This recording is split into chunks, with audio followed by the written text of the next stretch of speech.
ለምንድነው በዚህ ምን ጀምረው ሚለውን ደግሞ ላሳይ አሃዱ አብ ቅዱስ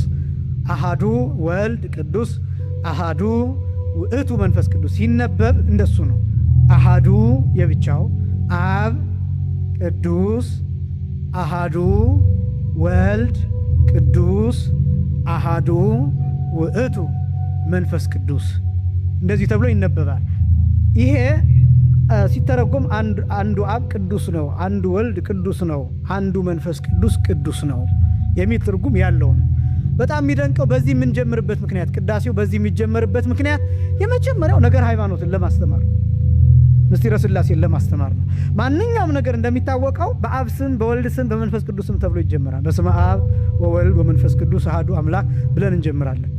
ናስ የሥላሴን ስም ጠርተን ነው ምን ጀምረው በጣም ብዙ ነገሮቻችንን ምን ጀምረው በዚህ ምክንያት ምን ይያልን ነው በሌላ አገላለጥ በስመ አብ ብለን እየጀመርን ነው በአብ ስም በወልድ ስም በመንፈስ ቅዱስ ነው ለእናንተ በሚገባችሁ ይሄን እየተናገርኩ ያለው ብሎ እንደመጀመር ነው ስለዚህ ምን ይያልን ነው እዚህ ውስጥ አንድነት ሶስትነት እየተሰበከበት ነው ይሄ በጣም ይደንቅ ነው አንድነት ሶስትነት ምስጢረ ሥላሴ ማለት ይሄ ነው ማን ፈጠረህ ሲባል ሥላሴ ስንት ናቸው አንድም ሶስትም ናቸው አንድነት ሶስትነታቸው በምንድነው በስም በግብር በአካል በስም ሶስትነታቸው እንዴት ነው አብ ወልድ መንፈስ ቅዱስ በአካል ሶስትነታቸው እንዴት ነው ለአብ ፍጹም አካል ፍጹም ገጽ ፍጹም መልክ አለው ለወልድም ፍጹም አካል ፍጹም ገጽ ፍጹም መልክ አለው ለመንፈስ ቅዱስም ፍጹም አካል ፍጹም ገጽ ፍጹም መልክ አለው በግብር ሶስትነታቸው እንዴት ነው አብ ወላዲ ነው አስራጺ ነው ወልድስ ተወላዲ ነው መንፈስ ቅዱስስ ሰራጺ ነው አብ አስራጺነቱ ለማን ነው መንፈስ ቅዱስን ያሰረጸ ወላዲነቱ የማን ነው ወልድን የወለደ ወልድስ የማን ልጅ ነው የአብ የተወለደው ከማን ነው ከአብ መንፈስ ቅዱስ የሰረጸው ከማን ነው ከአብ እነዚህን ምስጢራት ምንዳ ይሄ ሁሉ ተጠቅሎ ያለበት ነው ለያይተን አሁን ቃሉ አንድ ነው ልብ በሉ አንዱ አብ ምንድነው ነው የምንለው ቅዱስ ነው አንዱ ወልድ ምንድነው ነው የምንለው ቅዱስ ነው አንዱ መንፈስ ቅዱስ ምንድነው ነው የምንለው ቅዱስ ነው ከዛ ደግሞ አንዱ የሚል በሶስቱም እንጠቀማለን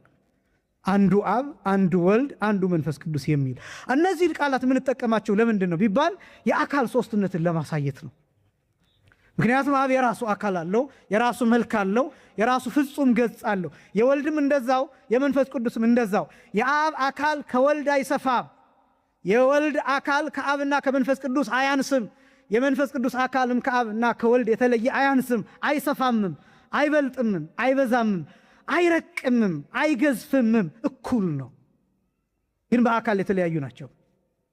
የአብ አካል የራሱ የወልድ አካል የራሱ የመንፈስ ቅዱስ ራሱ ከዛስ ደግሞ እነዚህ አካላት የት ነው የሚኖሩት ቢባል የአብ አካል ባለበት ሁሉ የወልድ አካል አለ የወልድ አካል ባለበት ሁሉ የአብና የመንፈስ ቅዱስ አካል አለ የመንፈስ ቅዱስ አካል ባለበት ሁሉ የአብ አካል አለ